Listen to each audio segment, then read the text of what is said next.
மா Stephen Michael Raj தேவக்கோட்டையிலிருந்து வருகை தந்திருக்கிறார். அவர் தன்னுடைய தகவல்களை தருவார்.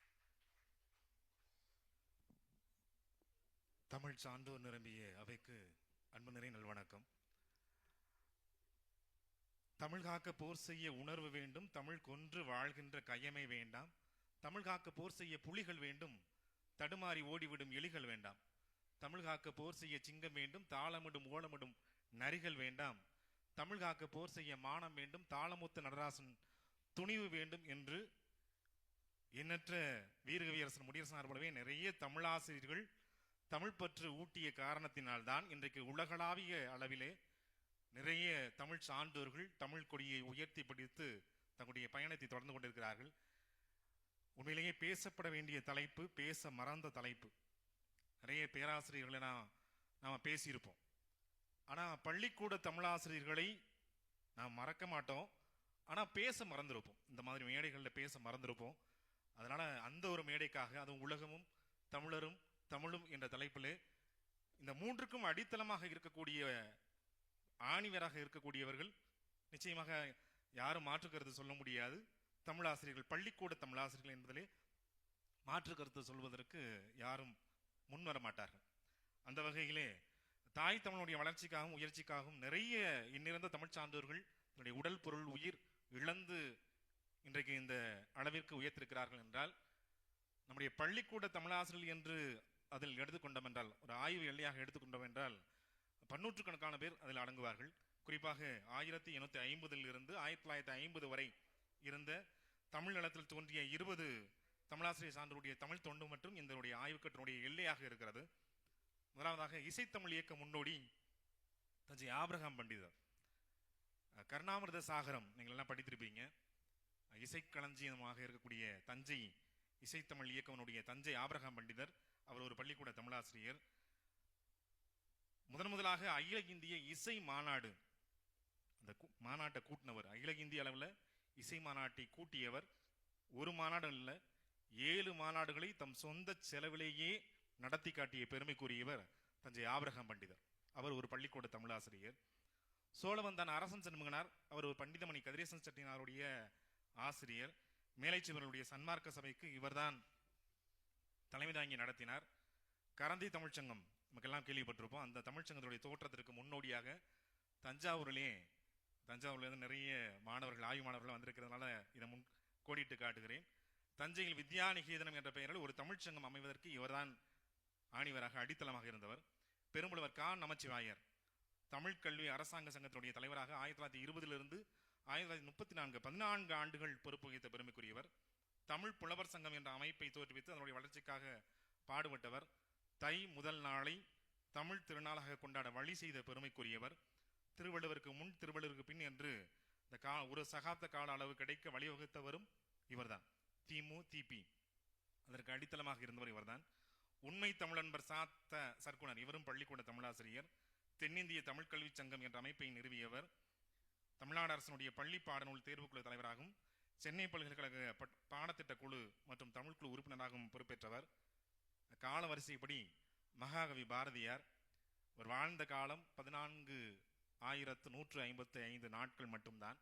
ஆனால் இன்றைக்கு உலக தமிழர்கள் அனைவரும் போற்றுகின்ற பெரும் பாவலராக திகழக்கூடிய இவர், அரசன் சண்முகனார் அவருடைய மருத்துவ விடுப்பின் போது, அவர் உடல்நிலை சரியில்லாத போது, அந்த மருத்துவ விடுப்பிலே மதுரை சேதுபதி மேல்நிலை பள்ளியில் தமிழாசிரியராக பணியாற்றிய ஒரு பள்ளி தமிழாசிரியர் மகாகவி பாரதியார்.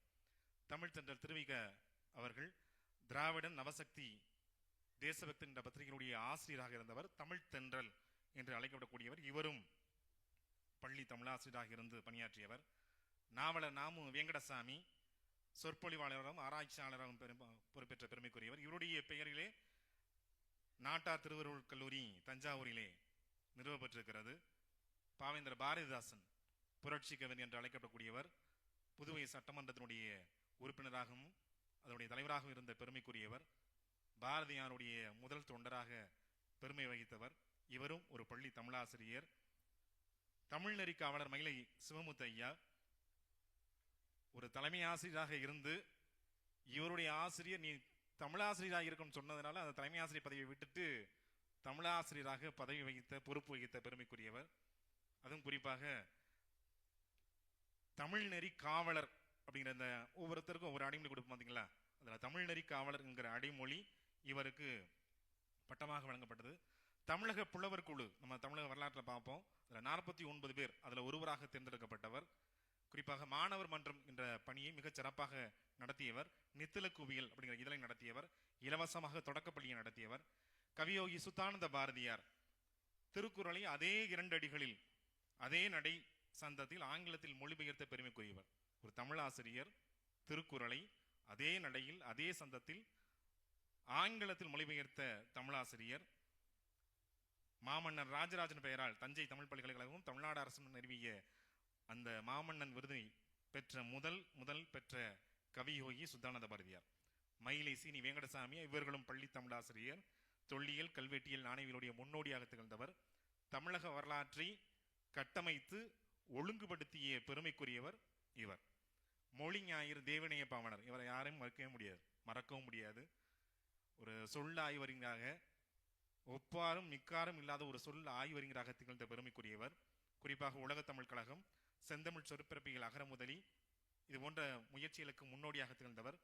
தமிழ்நாடு அரசால் செந்தமிழ் சொற்பிறப்பியல் அகரமுதலி திட்ட இயக்குநராக இருந்த பெருமைக்குரியவர் இவர். ஒரு பள்ளி தமிழாசிரியராக பொறுப்பேற்றவர்.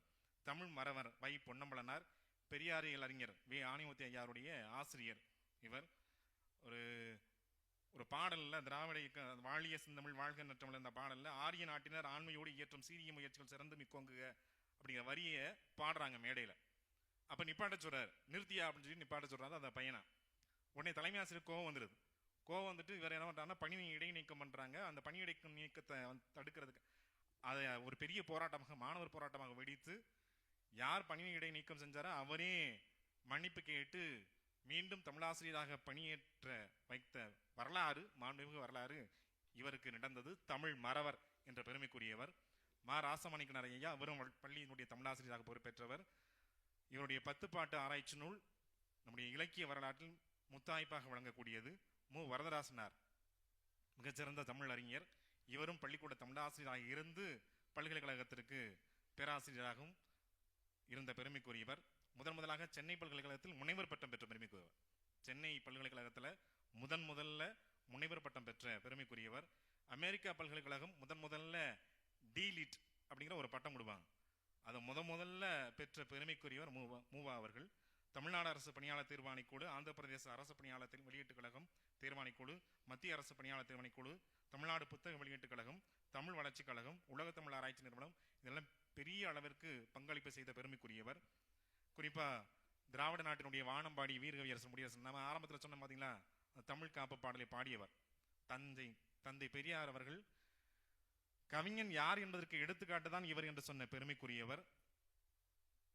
தமிழன் நல்ல அவர்கள் தமிழை இவர் அளவிற்கு நேசித்தவரை, இத்தனை அளவிற்கு நேசித்தவரை நான் பார்த்ததே இல்லை என்று சொன்ன பெருமைக்குரியவர். மா நன்னன் ஐயா ஒரு தொலைக்காட்சியில் 17 ஆண்டுகள் உலகளாவிய அளவில் இவருடைய காணொலியை பார்த்து தான் நிறைய பேர் தமிழ் கற்றுக்கொண்டாங்க. நன்னன் கற்பித்தல் முறை அப்படின்னு சொல்லி ஒன்று புதிய உத்தி வர்றதுக்கு காரணமாக இருந்து 70 நூல்களை தொடங்கி நடத்தியவர். இலக்கண கடல் தீவி கோபாலனார், தமிழன் நல்ல ஐயா, கீத்த பச்சையப்பன் ஐயா இது போன்ற பெருமைக்குரிய தமிழாசிரிய பெருமக்களால் தான் இன்றைக்கு உலகளாவிய அளவில் தமிழ் பட்டொளி வீசி பறக்கிறது என்றால் அதற்கு கொடிக்கம்பத்தினுடைய அடித்தளமாக திகழக்கூடியவர்கள் பள்ளிக்கூட தமிழாசிரியர்கள். அப்படிப்பட்ட பள்ளிக்கூட தமிழாசிரியர்களுக்கு இந்த கட்டுரையை சமர்ப்பித்து நிறைவு செய்கிறேன். நன்றி, வணக்கம்.